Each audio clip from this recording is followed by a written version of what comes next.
overwhelmed with excitement for the very, very first Sales Confidence Women in B2B SaaS Sales event. Just to introduce myself, my name's James Ski. I'm the CEO and founder of Sales Confidence.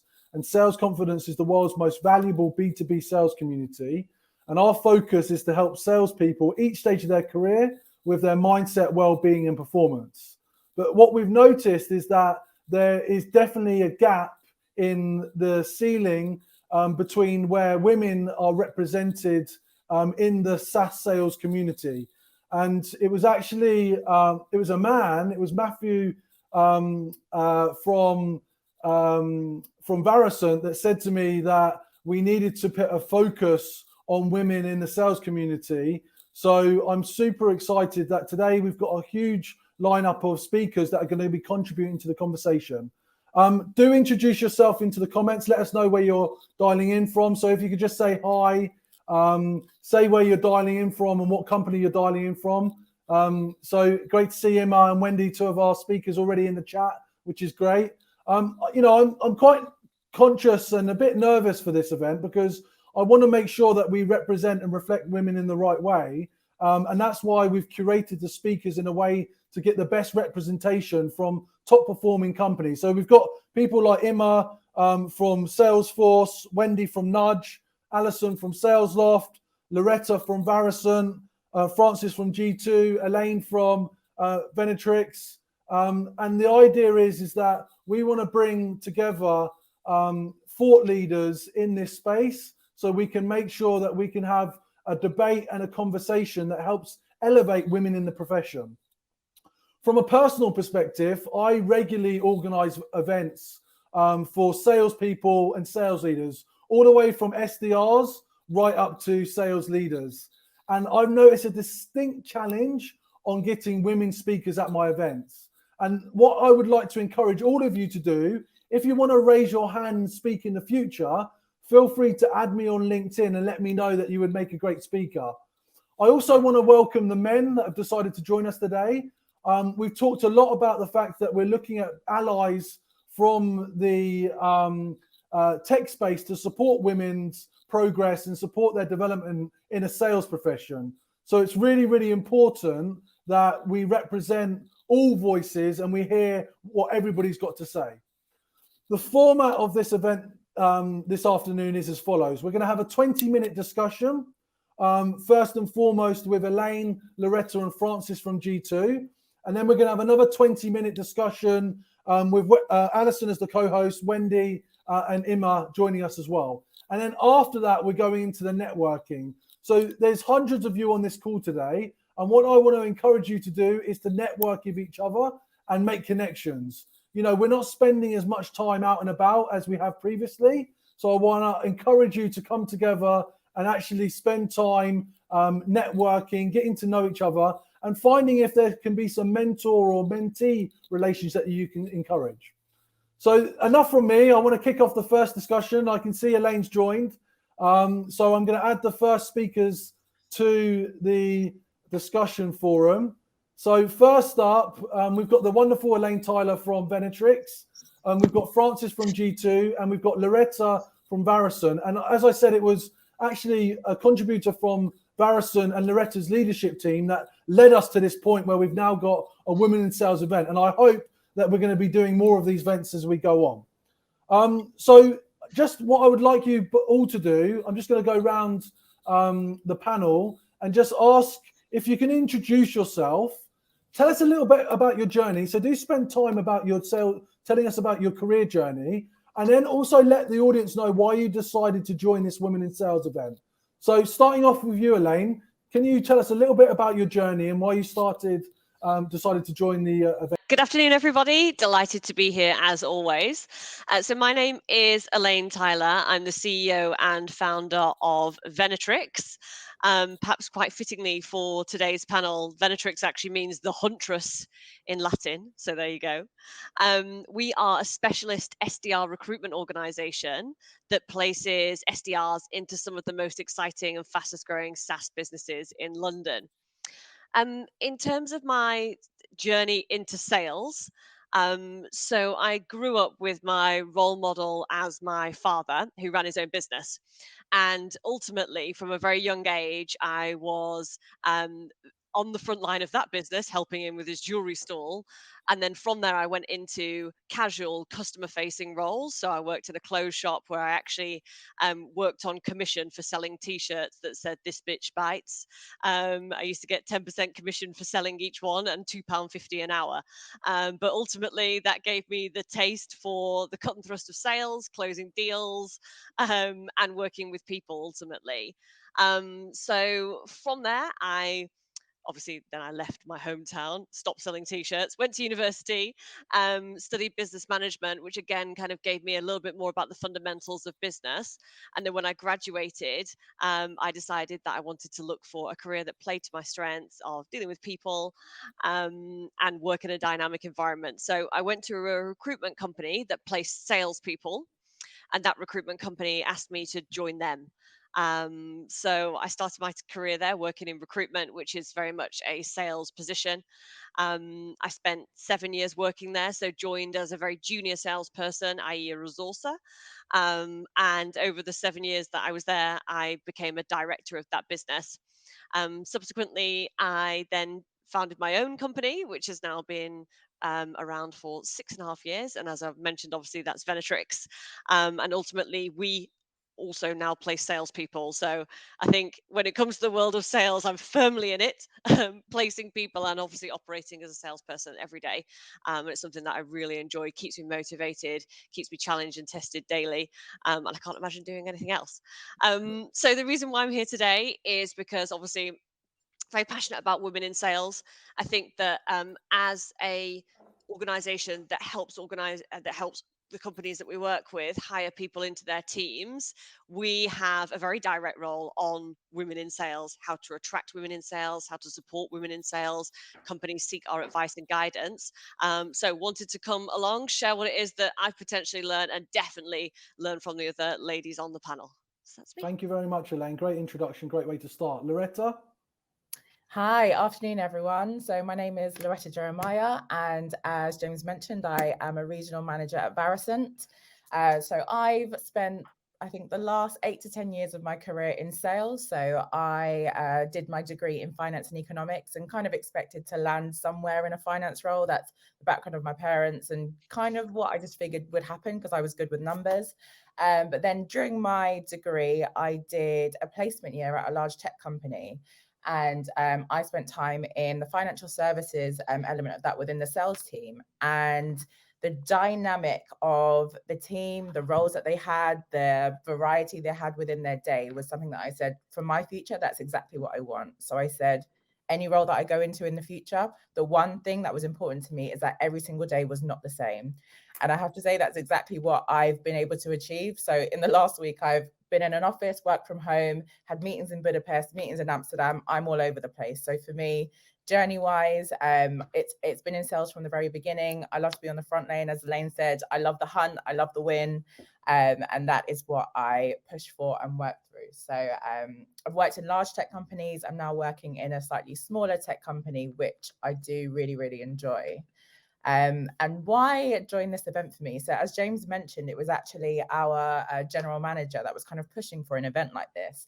And he is a really big advocate for women in sales. And so us leaving our larger organization, one thing I said to him was, I've been the only woman in the team for the past couple of years. I will not have it anymore. If you don't hire some women and get some really excellent talent in this team, then you may not have me around. And he took it extremely literally. I think we got to a point where we were 50-50. It was exactly half men, half women, exceptional salespeople, BDRs, customer success managers. And it just shows that, even if for us naturally, we don't think, it's a role that's made for us or, it seems really male dominated, there is a space for us. And that's exactly why I'm here today, to speak to more people that have an interest, but are not sure of how they get there, and hopefully give you some inspiration. Amazing. Thank you for that introduction, Loretta. Francis? Hi, good morning to also everyone in the States. I see some people popped in from Austin and Vermont. But yes, Frances Arville, Senior Sales Manager here at G2 Software B2B Review Platform. I lead the mid-market and senior account executives on the EMEA side here in our London office. How I got into sales initially was pretty much an accident. I didn't know what I was going to study. I didn't know what I really wanted to do. I studied psychology, super vague in college. And then once college was over, didn't really know where to start. So I really just applied anywhere and everywhere, a lot of marketing roles, a lot of sales roles. And as I was figuring out what I wanted to do, I was always simultaneously waiting tables, working retail. And I realized very quickly the thing that always got me super high was every time I was closing the most number of dollars on a restaurant floor, or if I could sell the most whiskey of anybody else. That was always the thing that got me super excited. And I realized very quickly, okay, so there's this thing called tech in the Chicago area. I guess I'll give that a try. Started my career in inside sales at this company, MSDS Online, which was environmental health and safety. And very quickly, I got very excited about seeing my name on a dashboard, competing head to head with people. I was there for almost 5 years. I was very loyal, very ride or die. But eventually I did want to expand what else B2B SaaS was, wanted to expand on the world of tech. And I did have international aspirations. So started looking around, and that's how I found G2. At the time, there was no London office or any international office at the time.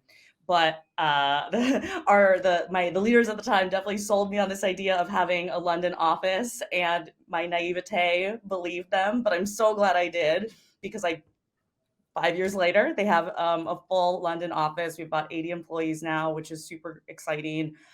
And for context, I never wanted to be a manager. I never wanted to lead the team. I was very lone wolf, seeing my name on a dashboard. But then with COVID and everything, at the time, the VP of sales, Enrique, had me rise to the occasion, threw me this idea that, hey, you might not make money like you're used to with COVID. We don't know what this is, but maybe you can learn a new skill set. Maybe you can help and scale a business a different way. Bought into that. Obviously, COVID was very nice to all of tech, and not only did the team smash their number, but then I also realized that I really love helping, supporting people, helping other individuals level up their career, and learning more about myself along the way.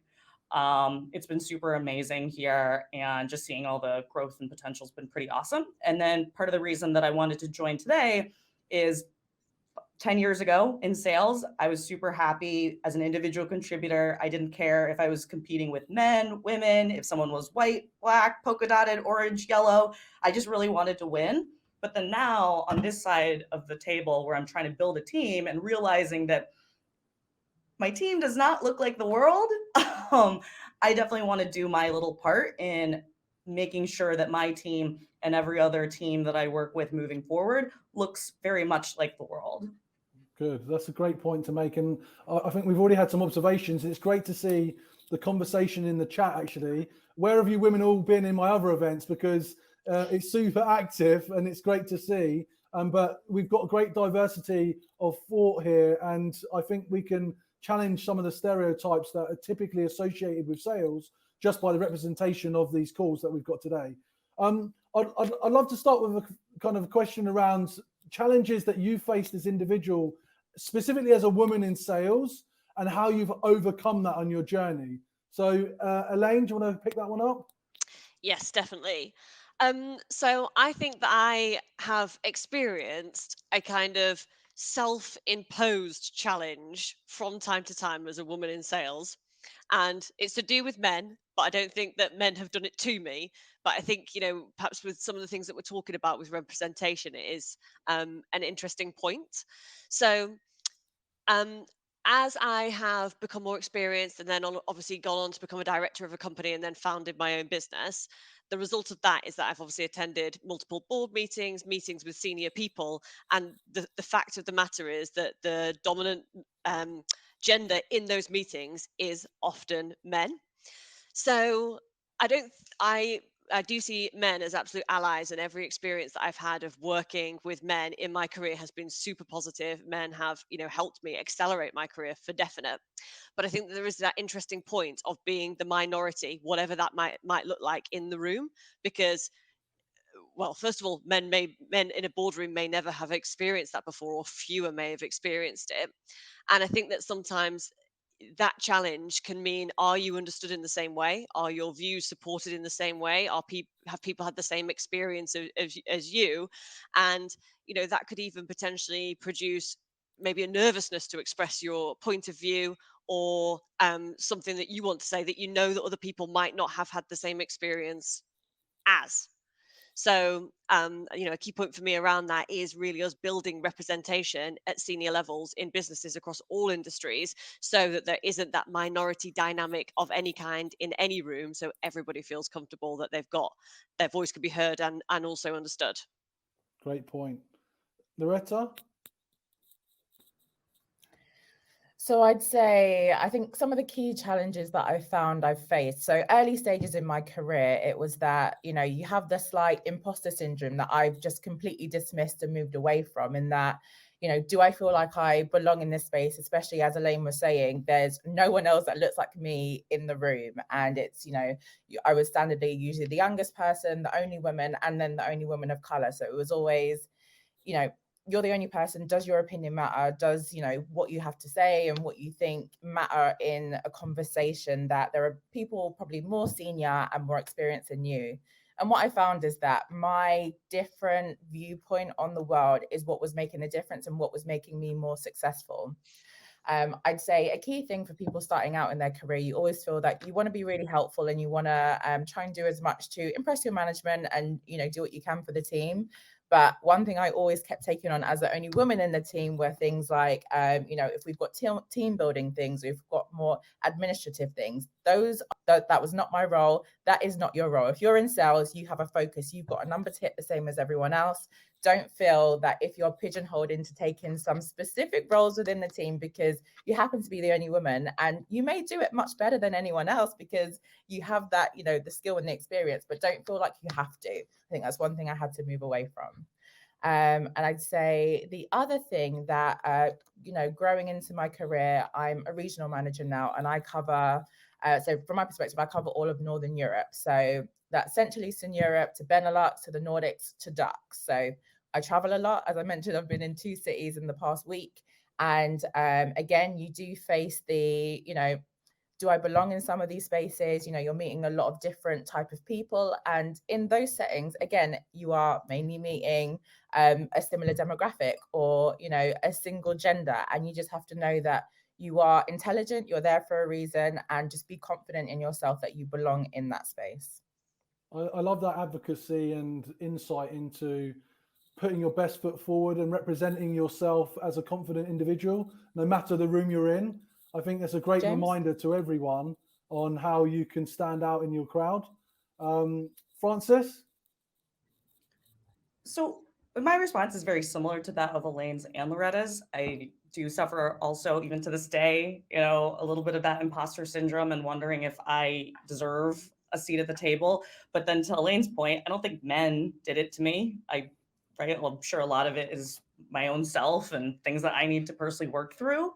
That said, I think one of the biggest challenges, which I didn't realize until probably much later in my career than I would have hoped, was also the kind of stark difference in pay, right? I think a lot of the guys that I was doing the same job as were just so used to always asking for, more money, more salary, all of these things.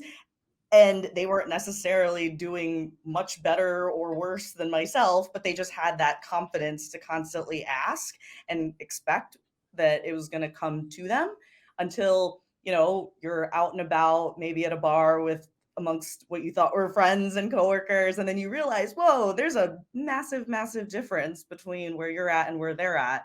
So yeah, just really learning that transparency is super key and being able to be more open with those both men and women around you to understand like where you're at, and understand like what's fair, I think is super key. And while money is not everything, right, it does allow access to all the other wonderful things that men and women all want. Interesting points. I think that's why there also needs to be more male allies to understand that there could be that differential, and actually needs to be supporting women and giving them a voice to speak up and making it easier for them in that environment. So important point.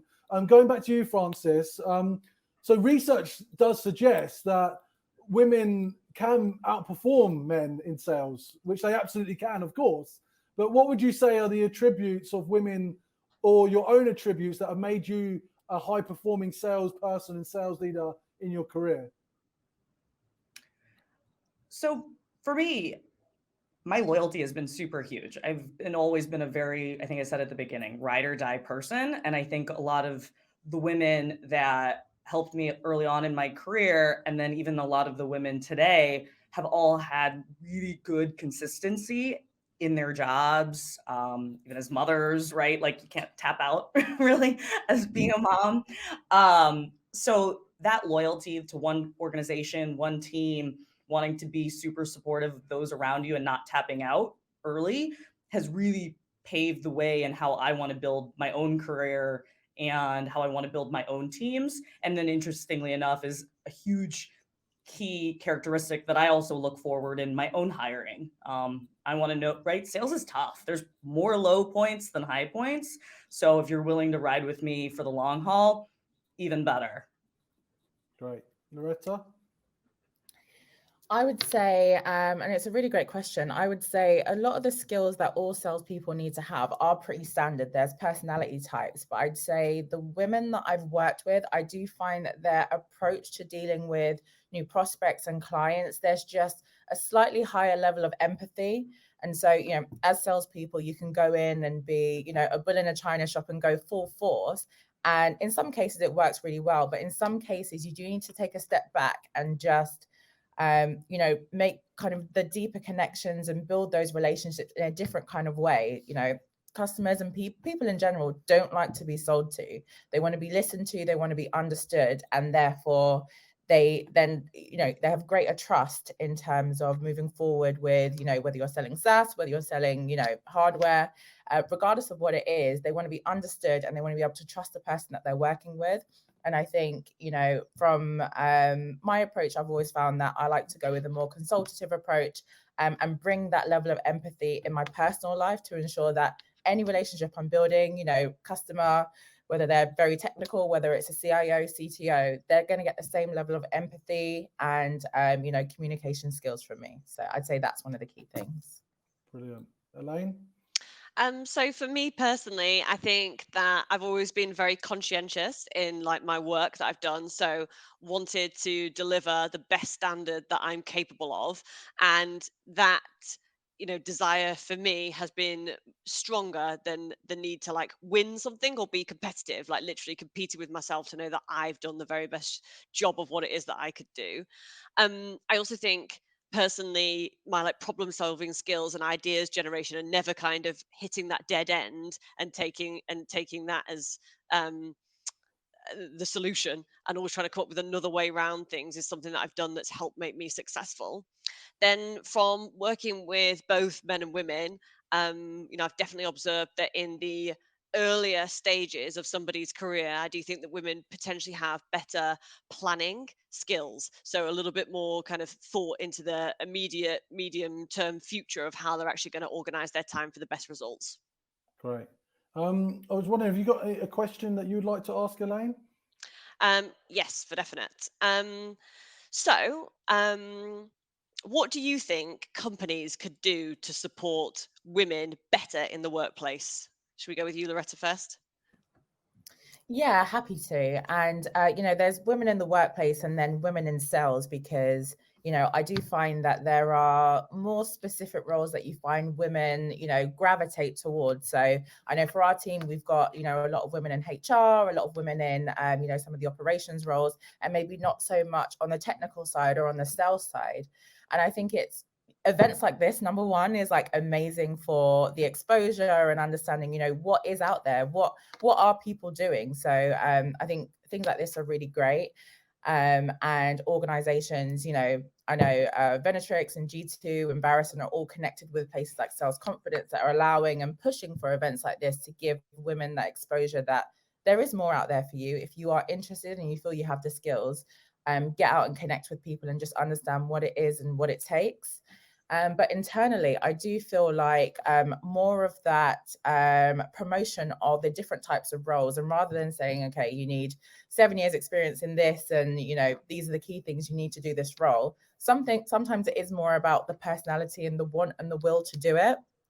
I'd say if there are a lot of women in leadership roles, like people like Elaine and Francis are amazing. If there are people coming into the organization, partnering them with people like Elaine and Francis to speak with them to understand what their journey is, how they got there, in order to give them the motivation that they can achieve and move up the organization as they have. Amazing. What do you think, Francis? For me, at least, the little bit I do on my team and that I get excited about when I see it done well in other meetings is really advocating for one another, right? It's so easy for women to not say anything. I know I've been in so many meetings with 7 dudes and I didn't say a thing. And I think if I wasn't even in the room, I don't know if they would have even noticed. But it's been amazing when I watch people literally call out, "Hey, Loretta, what do you think?" Or, "Hey, Elaine, that one comment that you mentioned was super great for XYZ reason." Those are those little moments that people can really lift each other up. And it does either for women or even quiet guys, right? Allowing all of these people that sometimes don't necessarily have a voice to feel like they're being heard.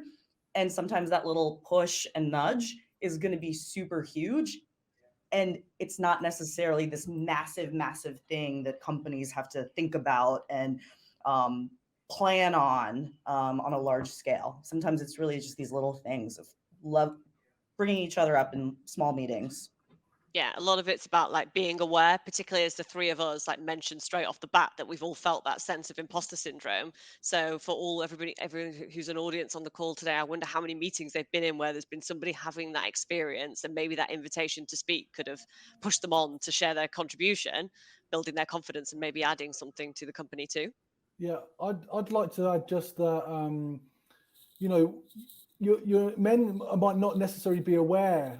Well, men suffer from imposter syndrome as well. But the point is, if we're not asked about encouraging women to have a voice, and we're not aware about the challenges that you're going through, it's harder for us to be an ally in that situation. So I do feel that, you know, there is a responsibility to the woman to actually speak up and identify peers in the organization that they can build an ally and a trust network with, that can then support the career journey they want to take and help them navigate other challenging leaders, because not everyone's going to be so easy to work with in an organization, male or female, in fact. And so if you can find and identify allies that you can, you know, converse with, have private conversations with, that can guide you on your journey, I think that's going to put you in a strong position to navigate your career internally. And you don't need to be a leader to be somebody who is an advocate for women in sales. You know, if there's people on this call today who they don't have those like forums or groups or identification within their companies, they could go about setting one up, you know, and lead the initiative within your own business. That's a great idea. So we've got time for one more question for this panel. Elaine, have you got a question you would like to ask? Yeah. So if you could wave a magic wand, what would you want the workplace to look like in sales tomorrow? Don't know if you want to start this time, Francis. It would look 50-50, right? Like, I'm not trying to get women ahead. I'm not trying to, you know, make it so that women rule the world kind of thing. It would really look like the world. It would be colorful, and there would be men and there would be women and there would be of all ages, right? it's interesting on some of my interviews that I'm hearing about people being like, oh, I'm so excited about G2 because people are young, or I'll have somebody be like, oh, I'm excited for G2 because, there's our CEOs around my age, or, whatever it might be. Like, ideally it would just look like the world. That would be what my wish would be, in terms of tech, the business, the company, this industry. What about you, Loretta? I'd say a similar point, but I think just more specific to that is having representation across all areas of the business. I think, like I said, it's often that women gravitate to one area rather than the other, and then it still looks like, okay, because there's loads of women here, there's loads of women in this organization, and therefore we're balanced. However, if they're all sitting in one or two areas of business, and then you've got sales, the very technical people, and like your services delivery, they're all very male dominated, it's still not having that representation of ideas and experiences across the organization. So I'd say I'm never in support of forcing a situation and just putting people in roles that they're not suited for. So I definitely think it's about finding the right candidates for the right role. But I do think every area of the business does need representation on both sides. And whether we can get to the point it's 50-50, that's amazing. I know, as I mentioned within our team, we did get to a point where it was equal men to women, and it was the first time I'd ever seen in my career. And all the other people I worked with said exactly the same thing. So it was really, really great. But yeah, I think it's about finding that variety, but also having the right person for the right job. Absolutely. Great summary. Thank you for your questions, Elaine. The time has just flown by, so there's so much more content that we could be covering. What I'd like people to do is put their questions to these panelists in the comments. So put them into the comment area, and then what we can do is have the panelists answer while they're in the background in the chat. Honestly, I think there's a lot of enlightening talks here, and I really hope more men could hear some of the points that you're making. I think that's what I'm going to work harder at, is encouraging men to join a Women in Sales event, because it's not just for women. So that's something to work on. But thank you very much for all your initial points, and I really appreciate you joining today's panel. Thank you, Jen. Thank you. Thank you. So our next panel is made up of Wendy, Allison, and Immaculata from Salesforce. Have you been enjoying listening in the background, ladies? Good. So we've had a good, strong start. Looks like we've got lots of questions coming in, which is good, and we can try and answer that as we're going through. Just to kick off, I'd love to get an overview of your introduction and your route into sales and why you decided to join today's event. So Allison, let's start with you, who also is going to be co-hosting this section as well. Thank you, James, and thanks to everyone who's joined. I've been in the chat and seeing all the lovely questions and comments come in, so thank you for participating. So my name is Allison Cavanaugh. I'm an enterprise sales executive at SalesLoft. I'm American, but I moved to the UK about 3.5 years ago. So like many of us, I kind of fell into a sales role. I graduated from marketing with a marketing degree from university, and kind of thought I would go into marketing. But I took a job selling radio ads for an oldies radio station in Boston, which was not ideal. I was kind of driving around myself in my old crappy beat up car around Massachusetts trying to get small businesses to advertise on the radio. So you can imagine how fun that was. But from there, it led me to a really good opportunity at HubSpot, where I started my tech sales career. So I fell in love with B2B SaaS. The company was 300 employees when I started and around 800 when I left. So I moved from being a BDR to an AE there. From there, I moved to New York and worked at a startup, and then a larger company where I was an account executive for many years, which then brought me to the UK. So I got the opportunity to move to London and open our EMEA office. From there, I moved to SalesLoft, and I'm now building out the enterprise function here. So I really wanted to join this event as a sort of career-long account executive. I'm really passionate about women in sales. I'm one of the only women on my team, and I've gotten so much value and learned so much from conversations with other women in sales, and found it really inspiring. So I want to do whatever I can to promote and encourage more women to get into and stay within the profession. Yeah, thank you, Alison. You've done a fantastic job pulling together many of the other panelists, so I appreciate your efforts so far. Wendy? Yep. So my name's Wendy Kilgannon. I am an enterprise account executive at Nudge. I, like Alison, and probably like many people on this call, also fell into sales entirely by accident. So my first sales job was actually when I was 13. I sold programs at a football stadium, and did not earn as much as Elaine did selling her t-shirts and things earlier. I earned 10 pence per program. It was commission only, and I usually made about £15 for a couple of hours work, which when you're 13 was probably quite a good thing. I did an English degree at university, wanted to be an English teacher. When I finished uni, got a job in sales as a short-term stopgap, and discovered that I really loved it. So I've done a variety of roles in sales, from kind of desk-based telephone selling, BDR, kind of through to SMB and mid-market AE, and now enterprise AE at Nudge. And the reason I wanted to be on the panel today is I've been really lucky throughout my career to have some great female role models who've helped light the way for me and kind of carve that path ahead of me. And I think it's really important that we pass that baton on. So I've been lucky to have that for me, and I'd love to help do that for other people. So, and I think today is part of that as well. It helps us reach a really wide audience. Yeah, absolutely. I think that's a really good point. If we can demonstrate that there's wonderful leaders like yourselves out there that are willing to put themselves out there and express their learnings and what challenges they face, it should make it easier for others to take that route. And Elaine made a good point earlier that, you know, it doesn't matter what level or seniority you are, you can have a voice in an organization and start to promote the values of, you know, women in sales or women in leadership. So good points. Emma, over to you. Yeah, thanks. And yeah, I guess I always like to connect with people. I started very young. When I was only 6 years old, I think I was the only 6-year-old who was devastated when there was summer break on, because I wasn't able to, you know, hang out with my friends. And I always had that kind of like, yeah, it felt easy for me to connect with other people. So I kind of fell into the sales track. And to be honest, it was really the money in the beginning and the opportunity that there was in Dublin, because I'm originally from Munich. So I moved over to Dublin, and there was a massive opportunity for German speakers. I was like, this sounds interesting. Like, there's quite a bit of money to be made. But to be honest, what I learned throughout the years is, you know, aside from good paychecks, it's the culture and it's the people within the tech industry. Like they're really creators. They wanna, you know, they wanna drive impact. They wanna achieve something, and they wanna build something bigger than themselves, and they wanna leave something behind.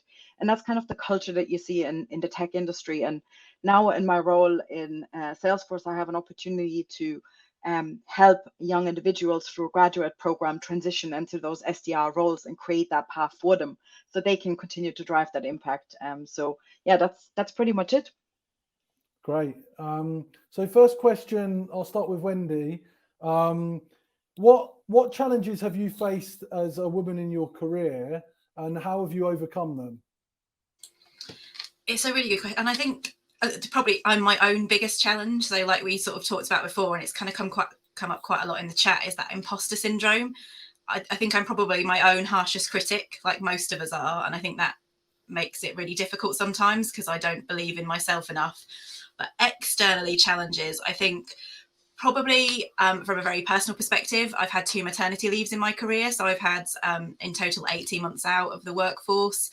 And that's kind of 18 months that peers who are the same age as me have been working. And I kind of overcame that, I guess, by working twice as hard afterwards, which isn't necessarily the best route to take.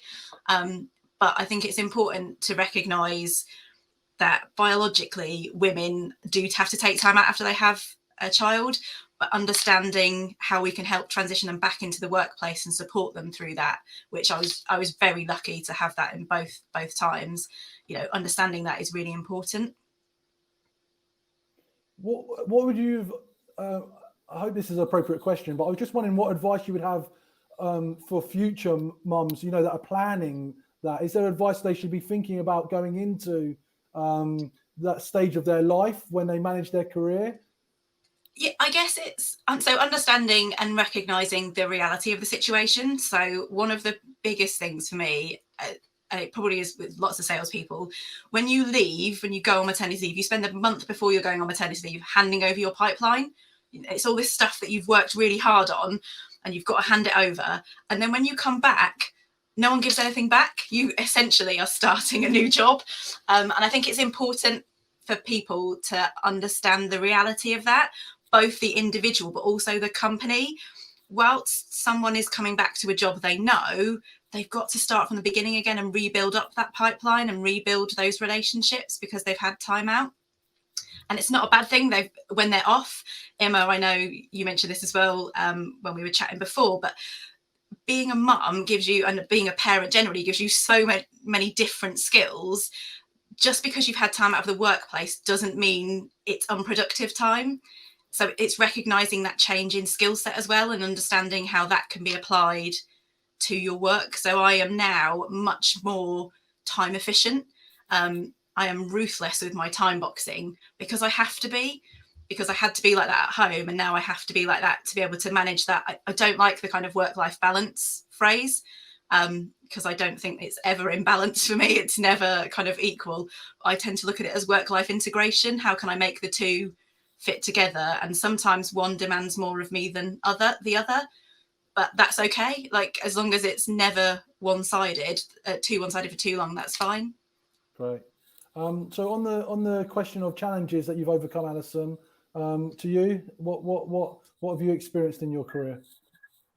Yeah, it's a good question. It's so interesting that we all have similar responses, which I think is self-doubt and imposter syndrome. So it's not interesting or new, but I think it's representative of the fact that we all kind of feel that. So I've often questioned, am I good enough to be in the room? Am I good enough to be here? When are they going to find me out that I don't deserve to be in this room? And so I think what we can all take away from that is that we all feel it, and it's natural. It's very, very normal to feel that. So you're not alone in that feeling. And there's lots of things we can do to overcome that, recognizing that we got the job because we deserve to be here. We are supported by our leaders, and seeking out others, seeking out other women. I think is something I probably could have done earlier to help me overcome that and not felt so isolated in that feeling. Fantastic. Emma?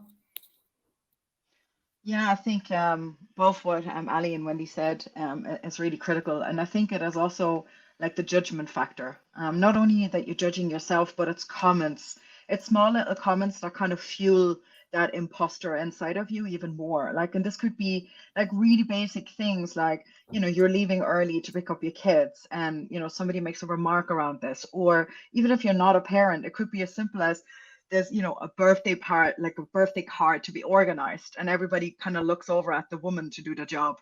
It's just this typical female and male jobs, and the female jobs always seem to be the ones that are of less value and more around the organizational aspects.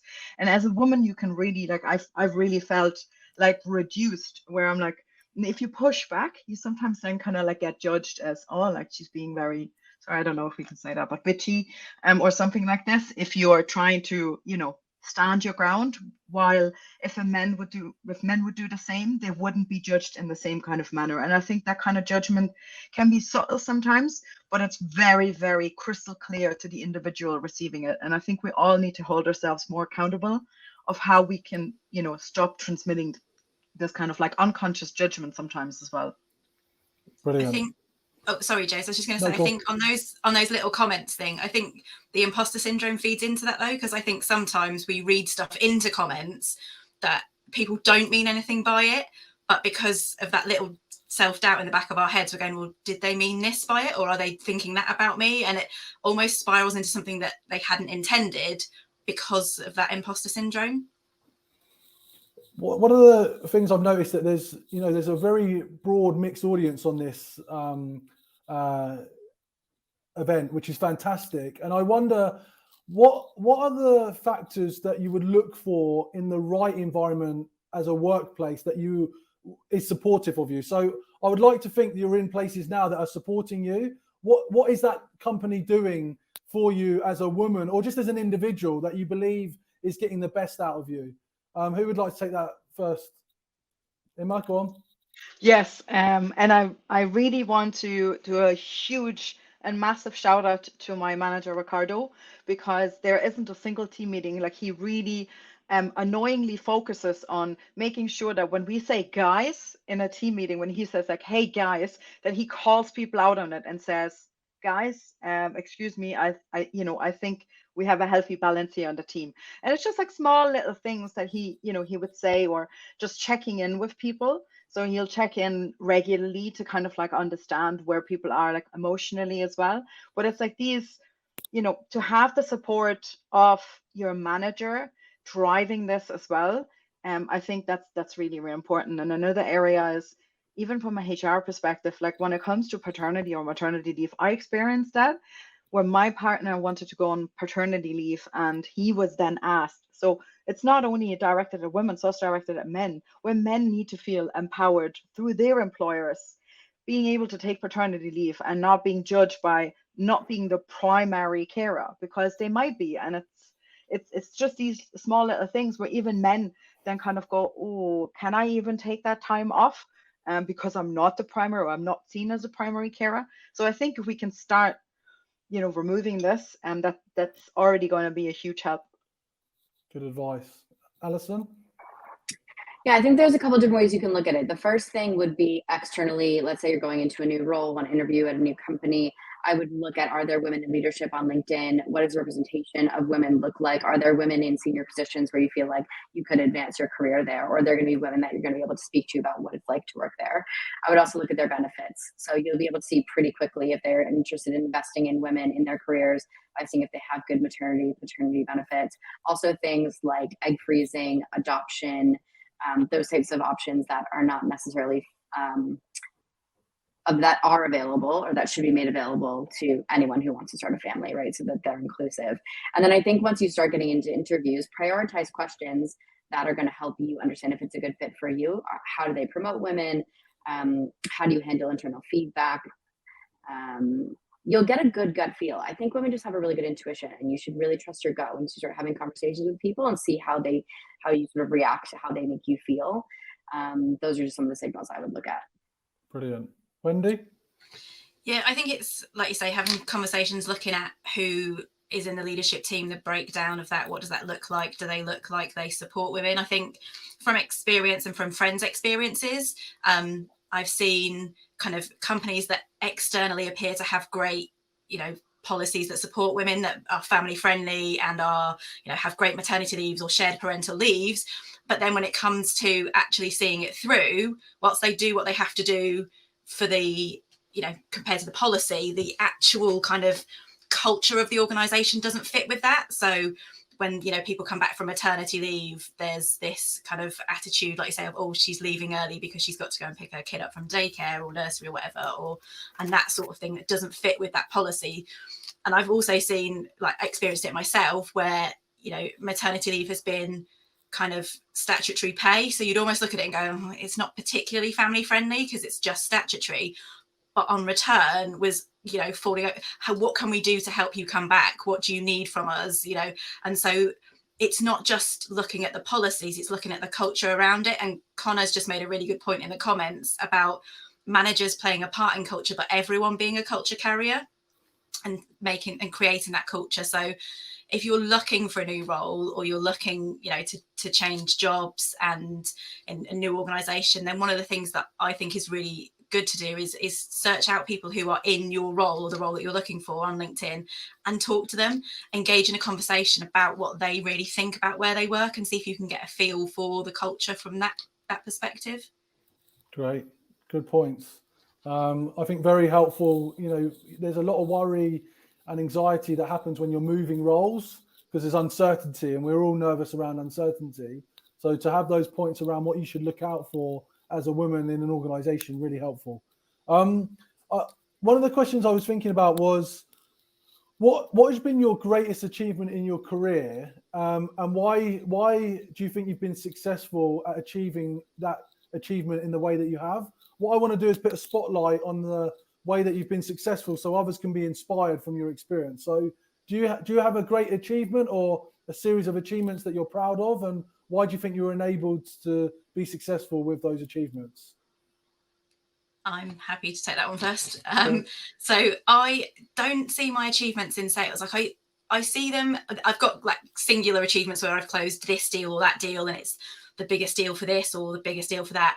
But actually I see my biggest achievement in sales as the development of my SDRs.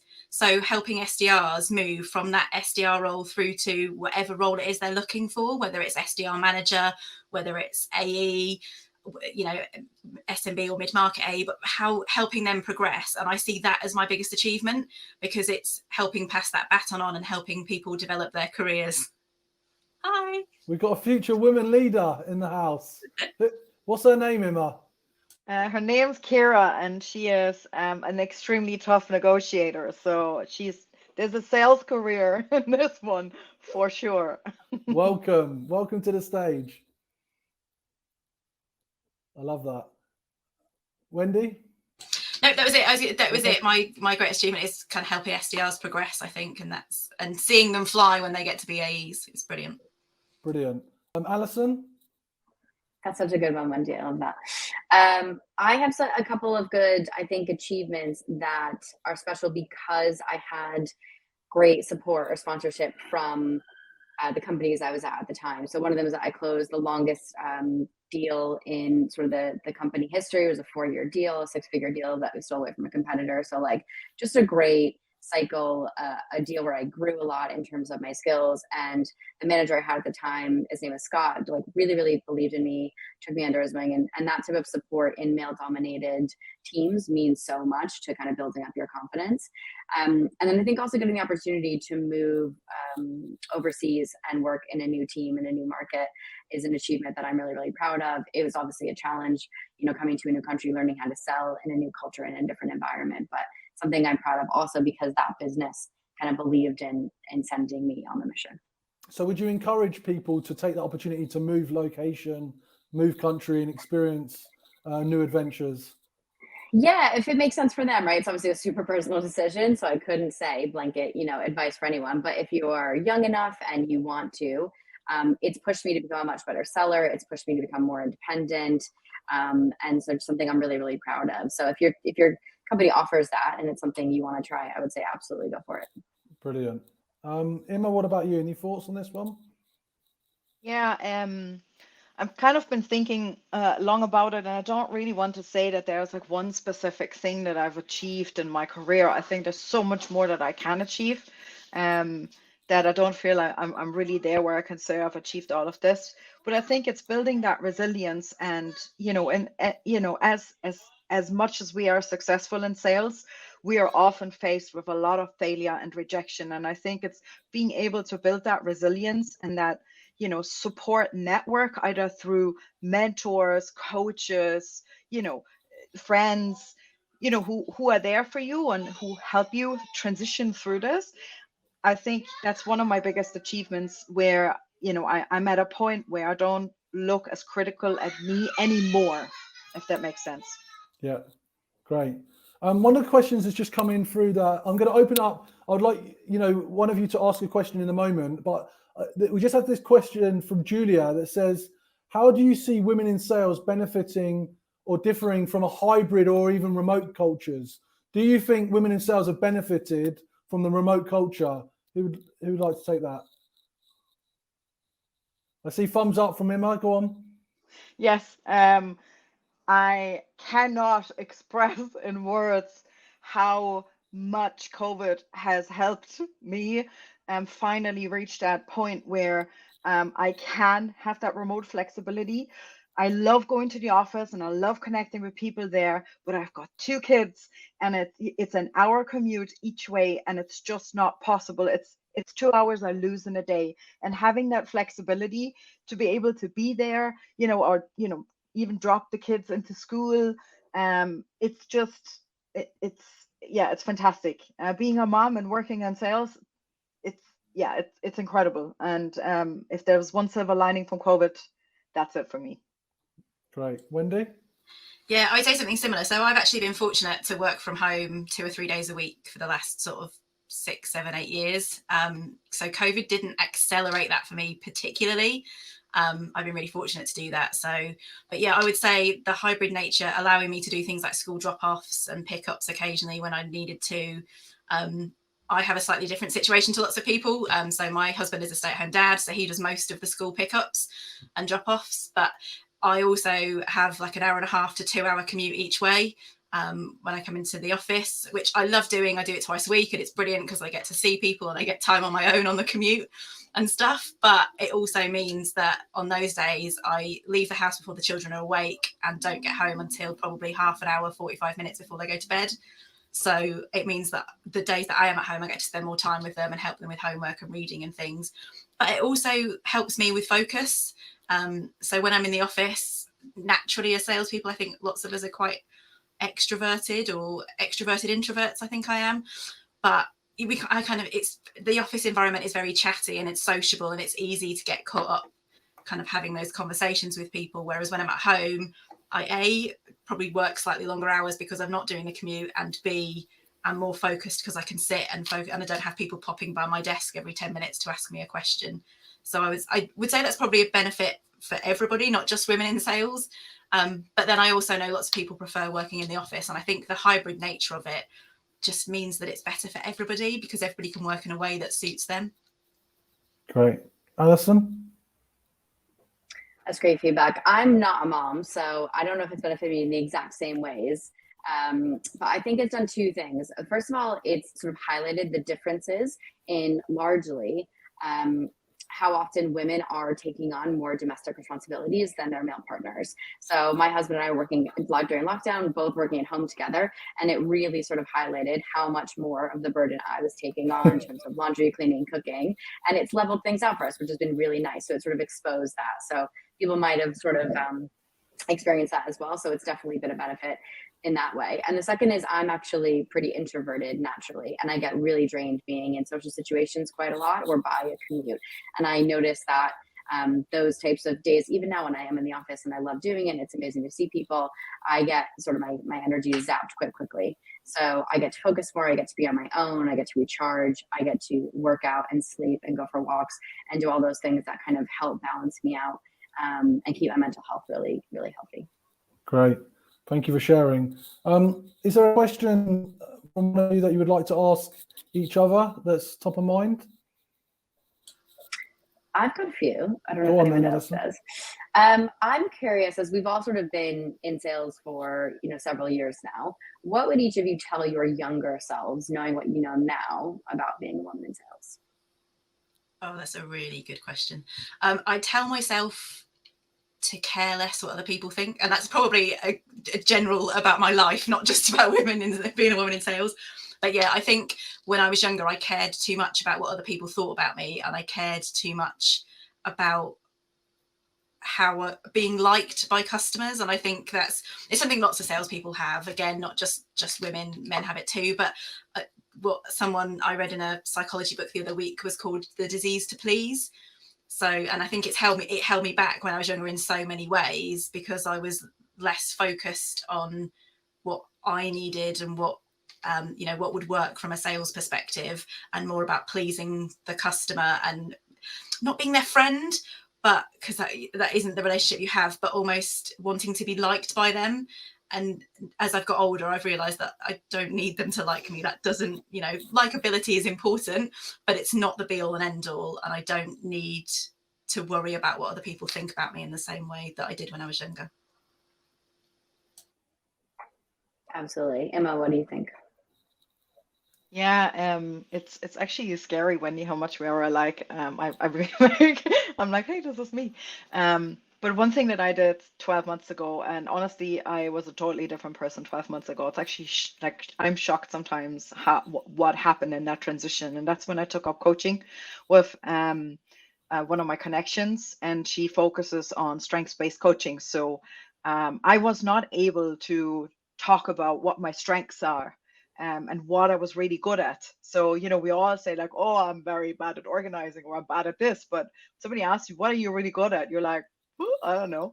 And through this kind of like 12-month journey, I've identified what my core strengths are, how I can utilize them to put myself into situations that make me more successful, because I naturally am good at these things, but also that create much bigger opportunities for me to shine from a professional, but also from a personal perspective. And if I could tell my younger self to do one thing, then that's figure out what your strengths are and start, bringing yourself into situations where you can use them, because it's a force multiplier.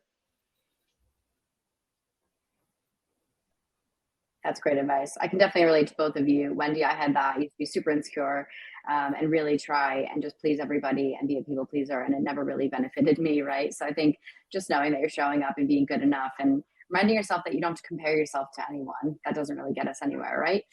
We see a little sliver of each other online, but there's a lot more that we're not really seeing. And Emma, I think that's so important as well, especially as women in sales. Show up, know what you're good at, and lean into situations where your strengths are and not where your weaknesses are, right? So we're not going to be good at everything, but if you put yourselves in the right situations, you'll succeed. I have a question for you guys as well. Ali, you can go first on this one. If you could give one piece of advice to the men that you work with about how to be a better ally for women, what would it be? Such a good one. And I think that's so important. I think some of the burden definitely has to be on women to educate men, but I think men now and going forward need to be hyper vigilant if they really want to see diversity and inclusion and good representation on their sales team. So I would say just pay attention and ask questions. It's often, as Fran was saying before, it's difficult for us to feel like we should speak up in male-dominated spaces. So go out of your way to accommodate women in your spaces, ask them what motivates them, ask them about their goals and their questions, and then find opportunities to sponsor them. Emma, do you have one piece of advice?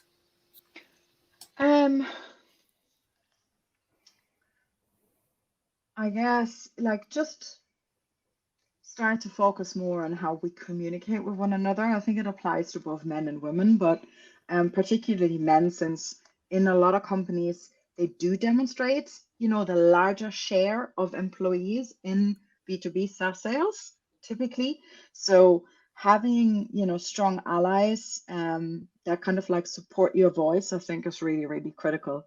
But I'm actually generally curious in the two organizations that you work for, do you have active communities, sub-communities within where men also support you? I'm just curious how other companies are doing that, and what can be done even.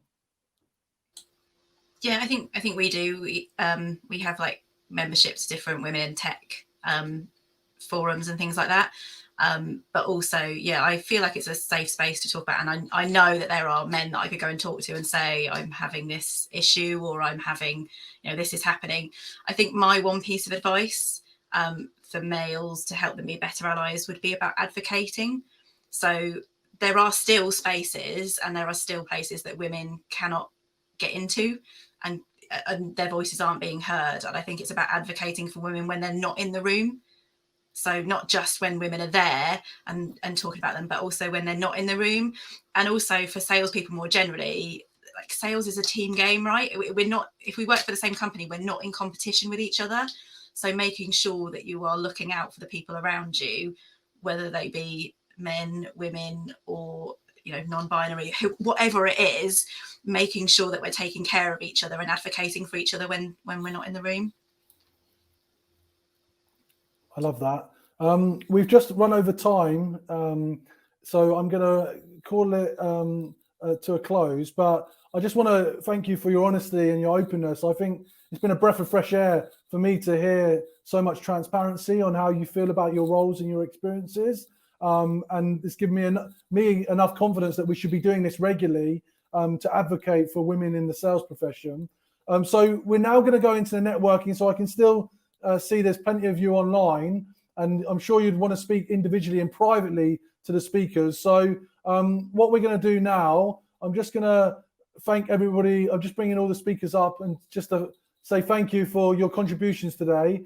I really appreciate it, and really appreciate the enthusiasm. The chat has been off the charts, so thank you for that. I think this is a good example, and make sure you tell your friends and others about this event so that we can get more people coming. And also, if you feel that you should be on the panel discussion and want to contribute in the future, do let me know. So the networking, there's a tab which is basically called People, which is, I think, on the left of your screens for the attendees, and then speakers if you go to that link that I shared with you in the private chat. So I'm going to end the broadcast now from the discussion point of view. I want to thank everybody for putting the time and effort to come and learn from these wonderful leaders and thought leaders in this space. And now let's enjoy the networking. And once again, thank you very much for your contributions.